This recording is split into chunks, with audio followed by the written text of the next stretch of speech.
இப்போ ஐரோப்பால என்ன நடக்குதுன்னு நீங்க பார்த்தீங்கன்னா, வெயிலோட தாக்கத்த தாங்க முடியாம மக்கள் எல்லாம் வந்து தவிச்சுட்டு இருக்காங்க. சோ நீங்க பார்த்தீங்கன்னா, சில இடத்துல வந்து இப்போ ரோட்ல வந்து கார் போகும்போது, காரோட அந்த வீல்ஸ் வந்து அப்படியே வந்து மெல்ட் ஆகி அந்த ரோட்ல ஒட்டிக்குது. அதாவது ஒட்டிக்குது ஃபிரெண்ட்ஸ். சோ நீங்க பார்த்தீங்கன்னா, இப்போ அந்த அதிக வெயில் தாக்கத்தினால ரயில் சேவைகள் எல்லாம் பாதிக்கப்படுது. 40 டிகிரிக்கு மேல வந்து வெப்பம் தாண்டினாலே வந்து பள்ளிக்கூடங்களுக்கெல்லாம் வந்து விடுமுறை விடுறாங்க. அதுக்கப்புறம் வந்து இந்த மின்சார கட்டிடங்களுக்கெல்லாம் வந்து பெரிய பாதிப்பு ஏற்படுது. சோ ஐரோப்பால வாழ்ற மக்களுக்கே வந்து இவ்ளோ கஷ்டம் அதாவது இவ்ளோ கொடூரமான நிலைன்னா, அப்போ இந்தியா மாரி வந்து இந்த ஈக்வேட்டர் பக்கத்துல வாழ்ற நாடுகளுக்குலாம் வந்து என்ன நிலைமைன்னு நெனச்சாலே வந்து ரொம்ப ரொம்ப பயமா இருக்கு ஃபிரெண்ட்ஸ். ஆனா, அதாவது இப்போ ஐரோப்பால நடக்கிற இந்த வெப்ப அதிகரிப்புக்கான முக்கியமான காரணம் எல் நினோன்னு மட்டும் சொல்ல முடியாது. சோ அது என்னன்னு நீங்க பார்த்தீங்கன்னா, இப்போ ஒரே இடத்துல வெப்பத்தை புடிச்சு வச்ச ஒரு காத்து. சோ அது மட்டும் இல்லாம, அது கூட சேர்ந்து குளோபல் வார்மிங்கும் கூட. ஆனா, இது எல்லாத்தையும் விட அதாவது இது மட்டும் இல்லாம நீங்க பார்த்தீங்கன்னா, இப்போ பசிபிக் கடல் வந்து இன்னும் ஒரு மிகப்பெரிய ஒரு கிளைமேட்டிக்கல் பினாமினன் ஏற்பட்டிருக்கு. சோ அதுதான் இந்த எல் நினோ. சோ இப்போ இந்த எல் நினோட வரவு தான் வந்து நீங்க பார்த்தீங்கன்னா வந்து இப்போ சயின்டிஸ்ட் எல்லாரையும் வந்து ரொம்ப கவலைப்படுத்துது. ஏன்னு நீங்க பார்த்தீங்கன்னா, சோ இப்பவே நீங்க பார்த்தீங்கன்னா வந்து நம்ம உலகம் வந்து இந்த எக்ஸ்ட்ரீம் ஹீட்லாம் ஃபேஸ் பண்ணிட்டு இருக்கு. சோ அதாவது இது மட்டும் இல்லாம இப்போ எல் நினோ கூட சேர்ந்து வந்துச்சுன்னா, நம்ம இந்தியால வந்து மழை வந்து ஒழுங்கா பெய்யுமா? வெயிலோட வெப்பம் வந்து ரொம்ப அதிகமாகுமா? சோ நமக்கு வந்து சாப்பாட்டோட விலை ஏறுமா? தண்ணி குறையுமா? சோ அப்படின்ற வந்து நமக்குள்ளே வர நெறைய கேள்விகளுக்கான விடை தான் இந்த வீடியோல வந்து நம்ம டிஸ்கஸ் பண்ண போறோம். சரி வாங்க வீடியோக்குள்ள போவோம். வீடியோக்குள்ள போறதுக்கு முன்னாடி இதுவரைக்கும் என் சேனலுக்கு சப்ஸ்கிரைப் பண்ணாதவங்க மறக்காம சப்ஸ்கிரைப் பண்ணிக்கோங்க. சரி வாங்க வீடியோக்குள்ள போவோம். எல் நினோன்னு கேட்ட உடனே ஏதோ பெரிய புயலோ, சூறாவளியோ, கடலுக்குள்ள வெடிக்கிற எரிமலையோன்னு நினைக்காதீங்க. உண்மையில கான்செப்ட் ரொம்ப சிம்பிள். ஒரு பெரிய ஸ்விம்மிங் பூலே கற்பனை பண்ணிக்கோங்க. அந்த பூலுக்கு மேல இருக்கிற சூடான தண்ணீரை ஒரு பெரிய ஃபேன் தொடர்ந்து ஒரு பக்கம் தள்ளிக்கிட்டே இருந்தா என்ன ஆகும்? சூடான தண்ணீர் ஒரு பக்கம் போகும். இன்னொரு பக்கம் கீழே இருக்கிற குளிர்ந்த தண்ணி மேல வரும். சாதாரணமா பசிபிக் பெருங்கடல்லயும் இதே மாரி தான் நடக்கும்.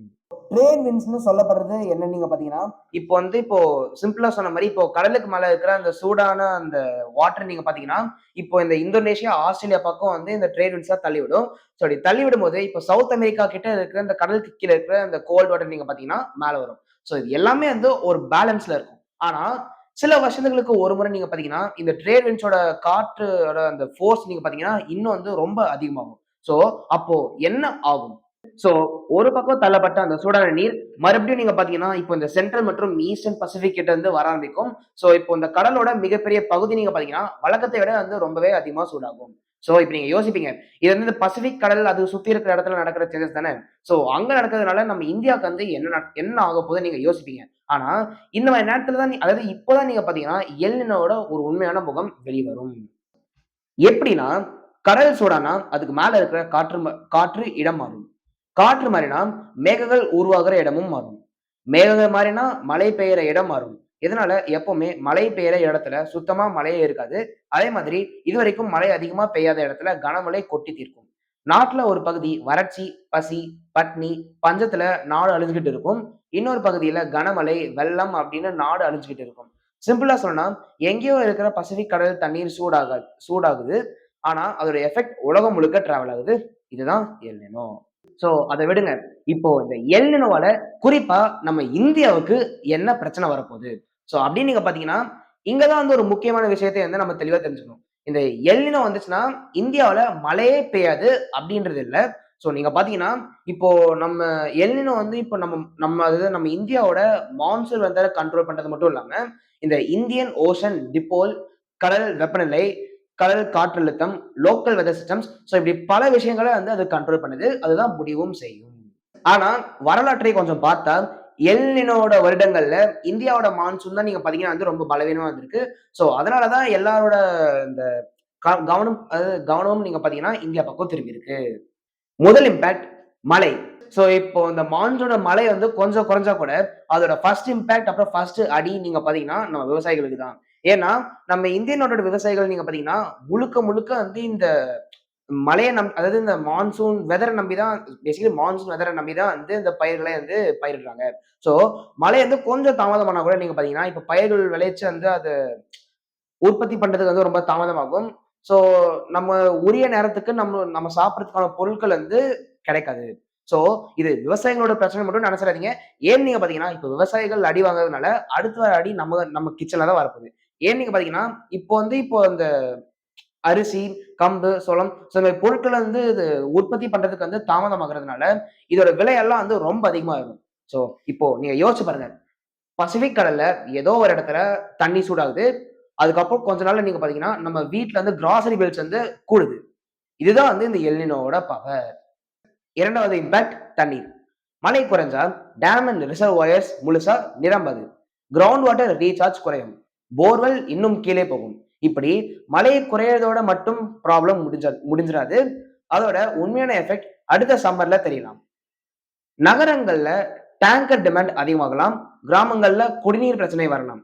விவசாயத்துக்கு இன்னும் அதிகமா கிரவுண்ட் வாட்டர் எடுக்க வேண்டியிருக்கும். அதாவது ஒரு சீசன்ல நடக்கிற வெதர் சேஞ்ச் அடுத்த பல மாதங்களுக்கு நம்ம வாழ்க்கையை பாதிக்கலாம். ஸோ 3 இம்பாக்ட் இந்த ஹீட். ஸோ இந்த அதாவது இந்த சிச்சுவேஷன் நீங்க பார்த்தீங்கன்னா, இப்போ இங்க தான் வந்து ரொம்ப சீரியஸா ஆற ஆரம்பிக்கும். ஏன்னு நீங்க பார்த்தீங்கன்னா, ஏற்கனவே நம்மளோட எர்த்தோட டெம்பரேச்சர் நீங்க பார்த்தீங்கன்னா, குளோபல் வார்மிங்னால நாம் வழக்கமா இருக்கிறத விட ரொம்ப அதிகமா ஏறியிருக்கு. ஸோ இது மட்டும் இல்லாம ரொம்ப ஸ்ட்ராங்கான எல் நினோ வந்துச்சுன்னா, நம்ம உலக சராசரி வெப்பநிலை வந்து ரொம்ப அதிகமா மாறக்கூடும். அதனால ஹீட் வேவ் ரிஸ்க்கும் அதிகமாகலாம். ஹீட் வேவ்னா உடம்புல கொஞ்சம் அதிகமா வேர்க்கும். அப்படின்னு மட்டும் நினைச்சிடாதீங்க. ஒரு குறிப்பிட்ட அளவுக்கு மேல வெப்பமும், ஈரப்பதமும் ஒன்றாக சேர்ந்தால் நம்ம உடம்புலால தன்னைத்தானே கூல் பண்ணிக்க முடியாது. சோ குழந்தைகள், பெரியோர்கள், வெளியில வெயில்ல வேலை செய்றவர்கள், சோ இவர்கள் தான் நீங்க பார்த்தீங்கன்னா ஃபர்ஸ்ட் வந்து அடி வாங்குவாங்க. சோ இப்போ அடுத்து வந்து இப்போ கொஞ்சம் கொஞ்ச நாட்களுக்கு வரப்போற இந்த ஹீட் அலர்ட்ட வந்து சாதாரணமா எடுத்துக்காதீங்க.